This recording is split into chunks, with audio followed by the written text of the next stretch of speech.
¿Escribís todos los días? No.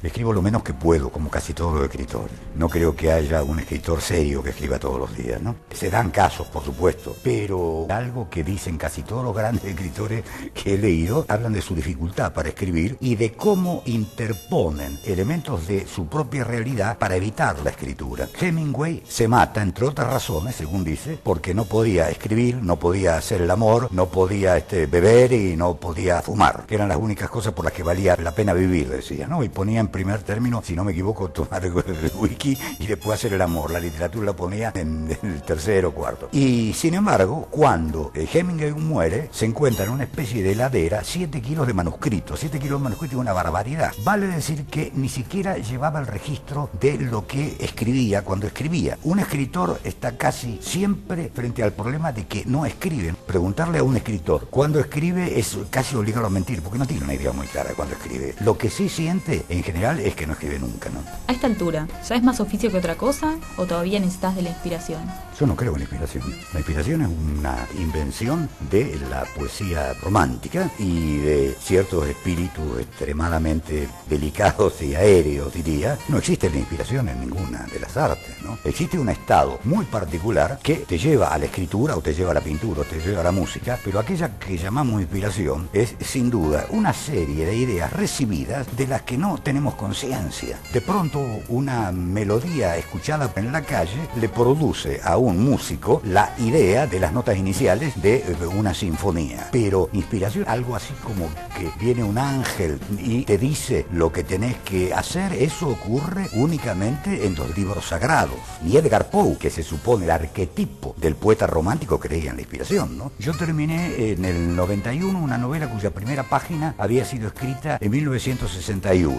¿A quién le vas a hacer creer que hay una inspiración que dura 30 años? Puede valer, tal vez para la poesía, para un texto breve. No puede valer para una obra de teatro, no puede valer para una novela y tampoco puede valer para los cuentos, por lo menos en mi caso, ya que yo puedo tardar 3 o 4 meses en escribir un cuento de 10 páginas. ¿Qué pasa cuando empezás a leer un libro y no te gusta? ¿Lo terminás igual o lo abandonás? No, cuando empiezo a leer un libro y no me gusta, le doy una chance más al autor, a veces no con ese libro, sino con otro, porque me puedo haber equivocado de libro o ese libro puede no estar en lo que podríamos llamar nuestra frecuencia de onda, y si ya esa segunda experiencia es para mí tan poco interesante como la primera, ni termino ese libro ni vuelvo más a ese autor, ¿no? La lectura, decía Borges, es una felicidad y no se lee por obligación. Hay autores de los que yo he leído 10 páginas y he dicho no, este autor no es para mí. He hojeado a veces alguna otra cosa y he ratificado en general esa opinión y a veces la he rectificado. Me pasó con Faulkner. Su prosa me molestaba y no podía encontrar ese Faulkner extraordinario que se suponía que debía encontrar. Cuando leí Absalón,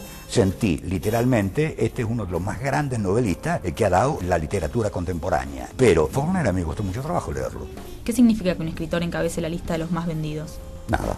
Absolutamente nada. Si no, Coelho sería el mayor escritor de nuestra lengua. O esta novela que es literalmente un mamarracho, El Código da Vinci, sería la mejor novela que se ha escrito en los últimos años. Nunca he visto un libro que haya estado tanto tiempo como primer bestseller. Y es una novela muy mala, la he leído. Es así, la leí casi por deber para poder explicar las razones por las cuales yo consideraba, porque conocía el tema, que esa novela era inferior, llena además de cosas que están demostradas hace siglos que son falsas.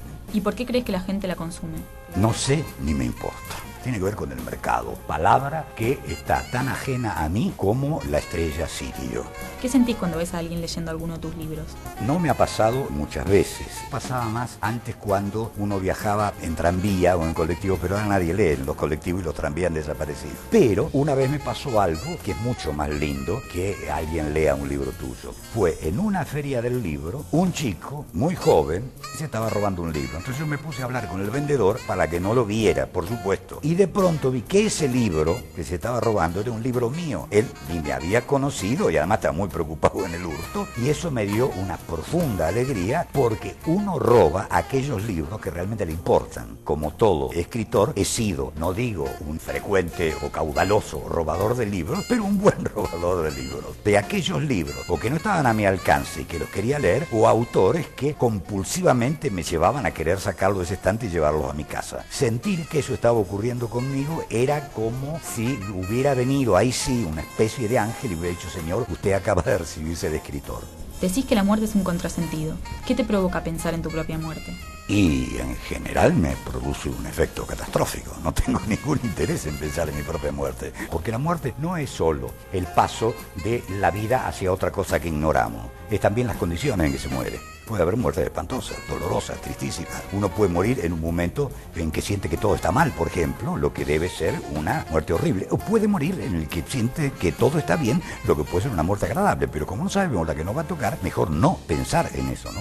Lo que no implica que le tenga miedo a la muerte. Lo que me produce es una enorme sensación de absurdo. Todo lo que nace para vivir. Cuando nace un chico, cuando nace una planta, cuando nace un animal, es algo que desde un lugar que desconocemos se instala en la vida y crecen. No entiendo todavía que todo eso que nace para vivir nazca para la muerte. La entiendo como un contrasentido, y los contrasentidos me ponen muy nervioso. La religión te da respuestas, pero como yo no soy un hombre religioso, soy ateo, me cuesta más entenderlo como una especie de orden divino que ya se aclarará el día que me vaya al cielo o que me precipite en el infierno. Mientras tanto me parece absurdo, la muerte me parece absurda.